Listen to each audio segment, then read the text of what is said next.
அது ஒரு அச்சுதபுரங்கிற ஒரு கிராமம். அந்த கிராமத்துல பரந்தாமன்னு ஒரு விவசாயி இருந்தாரு. அவருக்கு 4 மகன்கள்.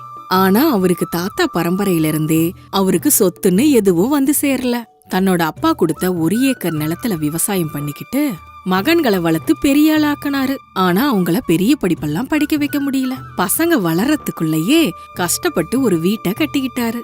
அவரே வீட்டு பொறுப்பு எல்லாத்தையும் பாக்குறதுனால அவங்க அப்பா குடுத்துட்டு போன அந்த வயலை தவிர புதுசா 1 சென்ட் நிலத்தை கூட அவரால வாங்க முடியல.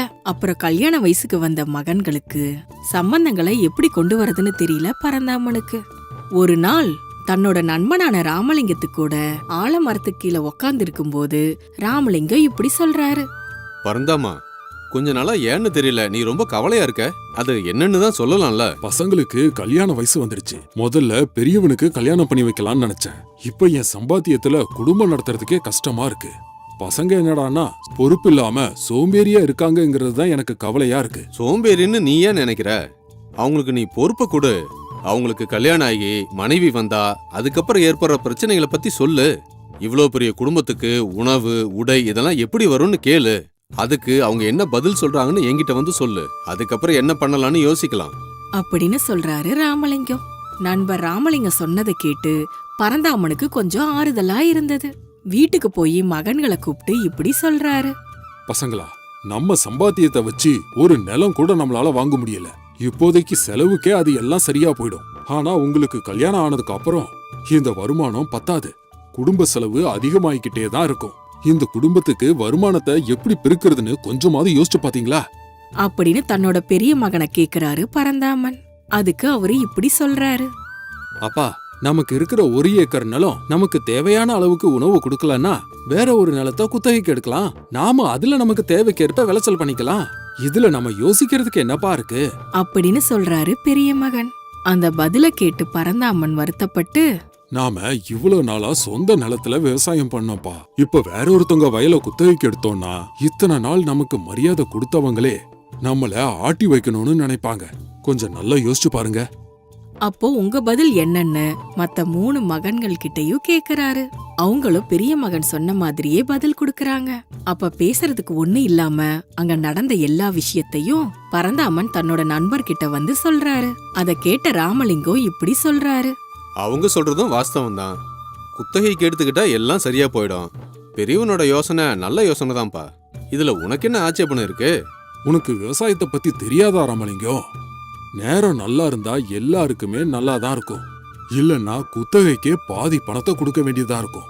விவசாயம் பண்ணிக்கிட்டே மத்த வேலையும் செய்யற திறமைய நாம அவங்களுக்கு எப்படியாவது கத்து கொடுக்கணும்.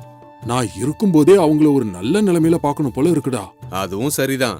மரத்துல இருந்து விழுந்த விதைகள் 4 திசையில விழுந்தாதான் அந்த மரம் பலமான மரமா இருக்கும். இந்த உண்மைய உன்னோட மகனுங்க புரிஞ்சுக்கிற மாதிரி செய்யணும். நாம ஒரு வேலை செய்யலாம் அப்படின்னு ராமலிங்கம் பரந்தாமன் கிட்ட ஏதோ சொல்றாரு. அதுக்கு அவர் சம்மதிச்சு சந்தோஷமா வீட்டுக்கு வராரு. மறுநாள் மகன்களை கூப்பிட்டு இப்படி சொல்றாரு. பசங்களா, ஒரு வேலை விஷயமா நான் பட்டணத்துக்கு போறேன். நான் திரும்பி வர்றதுக்கு 4 நாள் ஆகும். வீட்டை பத்திரமா பாத்துக்கோங்க. அம்மாவுக்கும் கொஞ்சம் உதவியா இருங்க அப்படின்னு சொல்லிட்டு பரந்தாமன் பட்டணத்துக்கு போறாரு. மறுநாள் காலையில பெரிய மகன் வீட்ல இருக்கும்போது குருவிக்காரர் ஒருத்தர் பரந்தாமன் வீட்டுக்கு வராரு. ஐயா, வீட்டுல யாருங்க?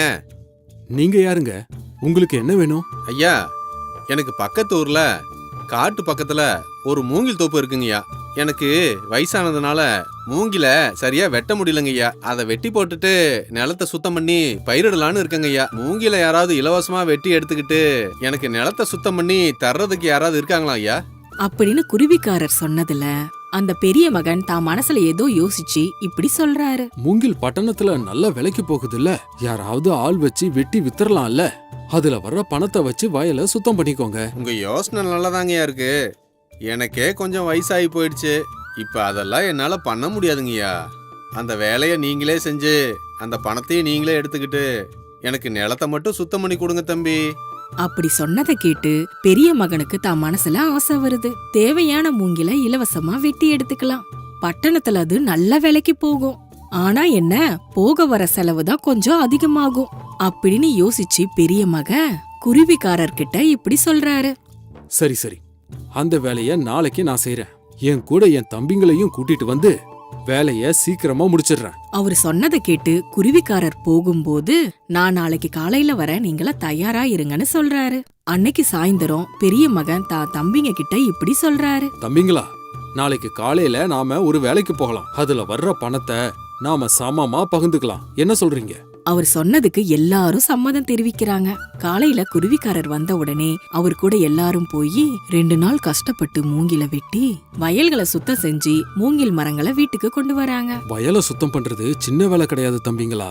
அப்பா கஷ்டப்பட்டு ஒருத்தரே நம்ம 4 பேரையும் வளர்த்தாரு. அப்புறம் நமக்கு கல்யாணம் ஆயிடுச்சுன்னா இந்த நிலத்துல உழைச்சு நம்ம மனைவி குழந்தைங்களையும் அப்பா அம்மாவையும் கவனிக்கிறது ரொம்ப கஷ்டமாயிடும். இந்த மூங்கில் மரங்களை வித்த பணத்துல ஏதாவது வியாபாரம் தொடங்கலாம். என்ன சொல்றீங்க? அப்படின்னு கேக்குறாரு தம்பிங்கள் கிட்ட. அதுக்கு எல்லாரும் அப்பாவுடைய உழைப்பையும் அம்மா படுற கஷ்டத்தையும் நினைச்சு சம்மதம் தெரிவிக்கிறாங்க. அன்னைக்கு ராத்திரி எல்லாரும் சாப்பிட்டுட்டு தூங்குறாங்க. மறுநாள் காலையில எல்லாரும் தூங்கி எழுந்து பட்டணத்துல மூங்கில் விக்கலான்னு நினைக்கும் போது வெளியே போன 2வது மகன் ஓடோடி வந்து பெரியண்ணங்கிட்ட இப்படி சொல்றாரு. அண்ணே, மூங்கில பட்டணத்துல விக்கிறத விட சீவி நார் நாரா கொடுத்தா அதுக்கு அதிக விலை கொடுக்கறதுக்கு ஒரு வியாபாரி தயாரா இருக்காரு. உங்ககிட்ட பேச சொல்லியிருக்கேன், அவரு வந்திருக்காருண்ணே அப்படின்னு தான் கூட கூட்டிட்டு வந்த வியாபாரிய தான் அண்ணனுக்கு அறிமுகப்படுத்துறாரு 2வது தம்பி. அப்போ அந்த வியாபாரி அவங்க கிட்ட இப்படி சொல்றாரு. நீங்கெல்லாம் நேத்து மூங்கில் தோப்புக்கு வந்ததை பார்த்தேன் தம்பி. அத விற்க போறீங்கன்னு தெரியாததுனால பேசல. நீங்க மூங்கில நல்லா சீவி கொடுத்தீங்கன்னா பட்டணத்துல கொடுக்கறத விட நான் உங்களுக்கு அதிகமா தர்றேன் தம்பி. என்ன சொல்றீங்க? சரிங்க, கொஞ்சம் யோசிச்சு தம்பிங்க கிட்ட பேசிட்டு சொல்றேன். நீங்க கிளம்புங்க. தேவைப்பட்டா நாங்களே சொல்லி அனுப்புறோம். அப்படி சொன்னதுனால அந்த வியாபாரி அங்கிருந்து கிளம்பிடுறாரு. அப்புறம் அவர் போனதுக்கு அப்புறம் பெரிய மக மனசுல ஒரு யோசனை வருது. பட்டணத்துல மூங்கிலோட மதிப்பு எவ்வளவு வருதுன்னு தெரிஞ்சுக்கிறதுக்காக 3வது தம்பிய அனுப்பி வைக்கிறாங்க. இங்க பாரு, தம்பி வர்றதுக்குள்ள நாம இந்த மூங்கில சீவி வைக்கலாம். அங்க இவரு கொடுக்கறத விட அதிகமா பணம் கொடுத்தா அங்கேயே வித்துறலாம். இல்லனா இவர்கிட்டயே வித்துறலாம். சரியா? அப்படின்னு பெரியண்ண சொன்ன உடனே மத்த 2 பேரும் சரின்னு சொல்லிட்டு 3 பேரும் அந்த வேலை செய்யறாங்க. சாயந்தரமா 3வது தம்பி பட்டணத்துல இருந்து வராரு. என்னடா ஆச்சு? நல்ல விலைக்கு போகுதா? இல்லனா இந்த வியாபாரிக்கே வித்துடலாமா? பட்டணத்துல மூங்கில் விலையை கேட்டதுக்கு எதிர்பாராத விதமா ஒருத்தர் இதுல செஞ்ச பாயோட விலையும் கூடையோட விலையும் கேட்டதுன்னு ரொம்ப ஆச்சரியமாயிடுச்சுன்னு.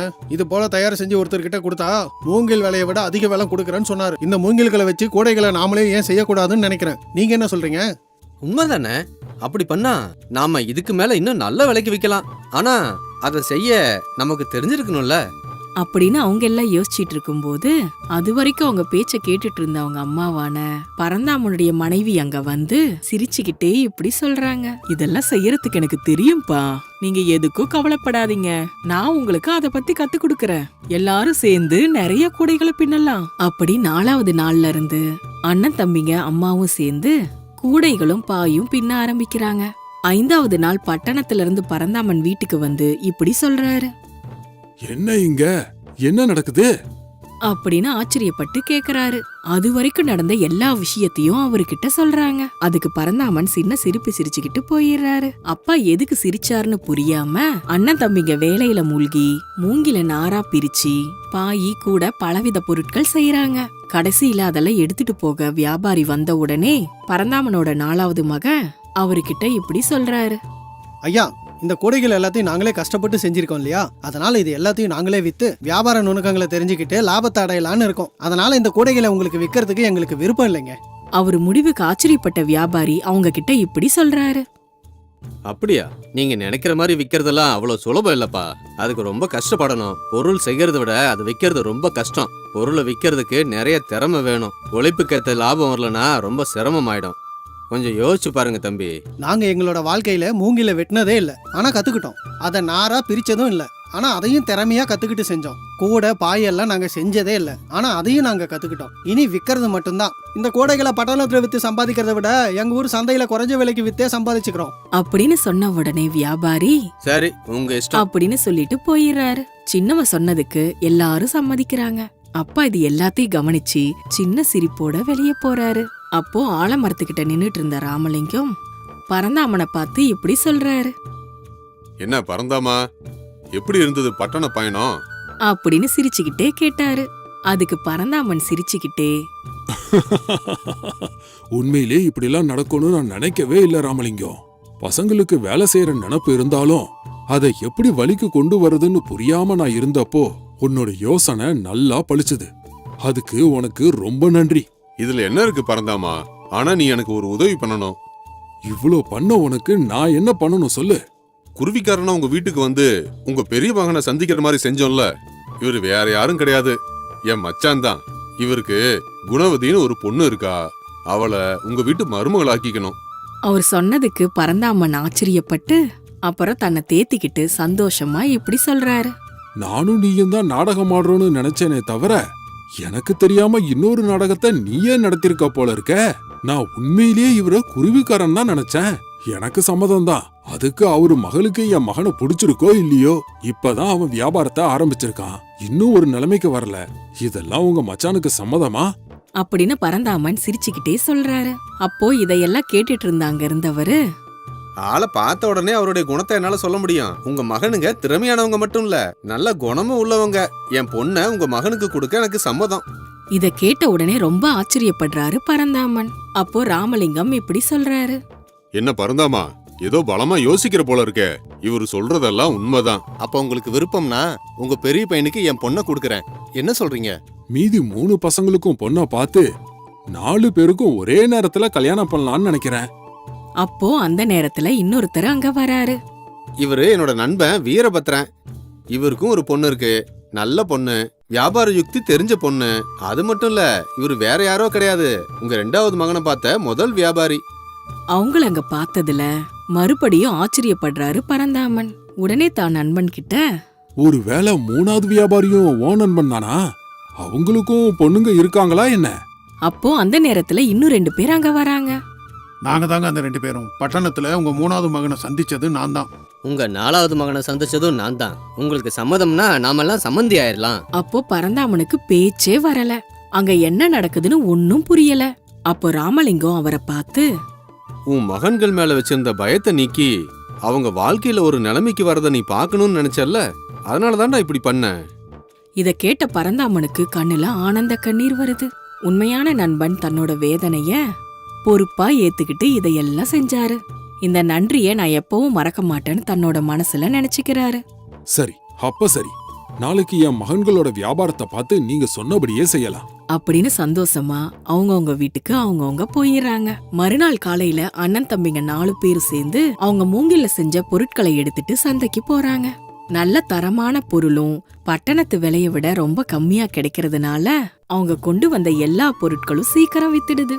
அதுல வந்த வருமானத்தை எடுத்துக்கிட்டு அவங்க எல்லாம் வீட்டுக்கு வந்து அப்பா கிட்ட கொடுத்து பெரிய மகன் இப்படி சொல்றாரு. அப்பா, எங்க உழைப்பால சம்பாதிச்ச எங்க முதல் சம்பாத்தியம் இது. இத நீங்களே எங்களுக்கு கொடுங்க. சரிங்கப்பா. அப்ப நீங்க லாபத்தை பகிர்ந்துக்கிறதுக்கு முன்னாடி அதுல மூங்கில் விலைய கழிச்சிடுங்க. அப்பா சொன்னதை கேட்டு அவங்க ஆச்சரியப்பட்டு, மூங்கில் விலையா? அது நமக்கு இலவசமா கிடைச்சது தானப்பா? குருவிக்காரன் இலவசமா கொடுத்தது உண்மைதான்ப்பா. ஆனா நாம மறுபடியும் மூங்கில் வாங்கணும்னா எல்லா மூங்கில்களும் நமக்கு இலவசமா கிடைக்காதுல்ல. காசு கொடுத்து தானே நாம எல்லாத்தையும் வாங்கி ஆகணும். மறுபடியும் எதுக்காக வாங்கணும்? அப்பா சும்மா கிடைச்சதுனால செஞ்சோம். இப்ப மறுபடியும் எதுக்கு செய்யணும்? பெரிய மகன் சொன்னதை கேட்டு பரந்தாமன் சிரிச்சுக்கிட்டே இப்படி சொல்றாரு. சும்மா வந்த வாய்ப்பை பயன்படுத்தி நீங்க வியாபாரமா மாத்தி நான் விவசாயத்துல எப்பவும் சம்பாதிக்காத பணத்தை நீங்க 10 நாள்ல சம்பாரிச்சிட்டீங்க. உங்களுக்கு தெரியாமலேயே நீங்க வியாபாரத்தை கத்துக்கிட்டீங்க. இதையே நீங்க வாழ்க்கையில முன்னேறதுக்கு பயன்படுத்துங்கப்பா. அவரு சொன்னது அவங்களுக்கு சரியா பட்டுச்சு. 4 அண்ணன் தம்பிங்களும் யோசிச்சு சம்மதம் தெரிவிக்கிறாங்க. அது வரைக்கும் கிடைச்ச அனுபவத்தால அவங்களுக்கு வியாபாரம் அந்த அளவு கஷ்டமானதா தெரியல. பொறுப்புகளை 4 பேரும் பகிர்ந்துகிட்டு சில காலத்திலேயே மூங்கில் வியாபாரத்துல நல்ல பேரும் நல்ல லாபத்தையும் சம்பாதிச்சாங்க. உடனே நண்பன் ராமலிங்கத்துக்கிட்ட வாக்கு கொடுத்ததுனால 4 மகன்களுக்கும் கல்யாணம் பண்ணி வைக்கிறாரு பரந்தாமன். ஆனா பரந்தாமன் தான் மகன்கள் கிட்ட அவரு நடத்துற நாடகத்தை பத்தி சொல்லவே இல்ல. அத ரகசியமாவே வச்சுக்கிட்டாரு. அப்படி அந்த விவசாயி பிள்ளைங்க விவசாயத்தோட சேர்ந்து வியாபாரத்தையும் கத்துக்கிட்டு சந்தோஷமா வாழ்றாங்க. இந்த கதை உங்களுக்கு பிடிச்சிருந்தா லைக் பண்ணுங்க, ஷேர் பண்ணுங்க. மேலும் புதிய கதைகளுக்காக எங்க நியூஸ் ஸ்டோரிஸ் புக் தமிழ் சேனலை சப்ஸ்கிரைப் பண்ணுங்க.